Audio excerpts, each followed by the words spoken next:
Welcome back to CTV News at 6. This is a live look through our Centennial Glass Skycam pointed at the National War Memorial or Monument where King Charles III and Queen Camilla will be tomorrow, and that's where we're joining you right now. Behind me on Wellington Street, we're expecting crowds of people wanting to see the King and Queen as they are drawn by horse in a carriage. Now, if you want some of the details, here they are. They will travel down Wellington Street in Canada State Landau, drawn by RCMP horses. The procession will get underway around 9:50 a.m. You're encouraged to arrive early if you want a front row seat of history.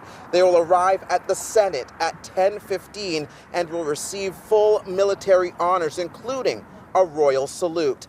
At 11 a.m., King Charles will deliver the speech from the throne. Then just before noon, the King and Queen will lay a wreath at the National War Memorial where we are right now. And right now, I'm also joined by CTV's Austin Lee. And tell us a little bit more about the special access you got today. Yeah, that's right. And before we get into that, Stefan, just real quick, a lot of people obviously will be wanting to know where they can watch the royals come through the city. And so they'll be starting, as you mentioned, on Wellington Street at the Bank of Canada, making their way to the Senate building. But probably the best chance you will have to catch a glimpse of the King and Queen will come here at the National War Memorial. After the King delivers the throne from the speech, he's set to come right here. And again, that will be a good opportunity for people to come and see the King and the Queen. Now, Mounties from the RCMP Royal Musical Ride tell me that this is essentially their Stanley Cup final. It's as big as it gets. And we got an inside look at the carriage the King and the Queen will be transported in during that procession. It was originally built in the 1800s, but it was found in a dilapidated state in the bushes in St. Isidore, Quebec. It was then restored by a man who decided to donate it to the RCMP. This will be the first time this carriage will be used in a royal outing. And we also caught up with the Mountie tasked with driving the carriage. He says it's an incredibly meaningful moment, one that he, his wife, and his 7-year-old daughter won't soon forget. It's emotional because and she said, I know what my daddy's going to do, and I'm so proud of him. So to have that experience and know that I'm creating those memories for my loved ones, for my family, that's what comes into these roles. So it really took the team to come together and be very, very committed. And we've done that, and we've put together a plan, and we've executed the plan. And today we did the full rehearsal.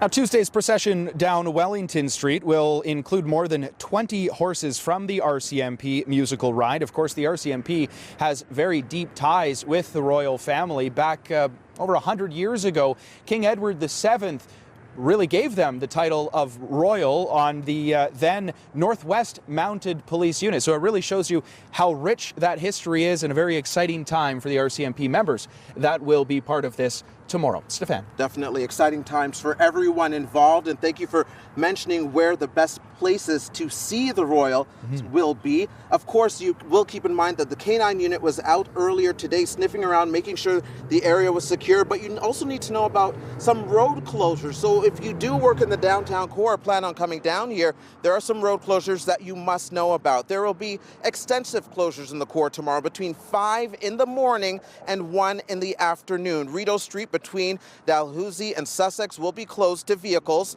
A large section of Wellington Street will be closed as well. There will be closures on parts of Lyon, Kent, Bank, O'Connor, Metcalfe, and Elgin Streets. So really, the entire parliamentary precinct will be shut down to vehicles. A section of Sussex Drive will be closed as well, along with a section of Colonelby Drive. There will also be intermittent closures of the McDonald, Cartier, and Portage bridges. All of this information also available on our website, ctvnewsottawa.ca, because I know that we gave you a lot just now. Patricia. A lot to digest for sure, but that is going to be absolutely picturesque and beautiful when that procession goes by tomorrow. I would anticipate pretty big crowds, Steph, right where you are standing right now. Thanks so much for all of this. Appreciate it.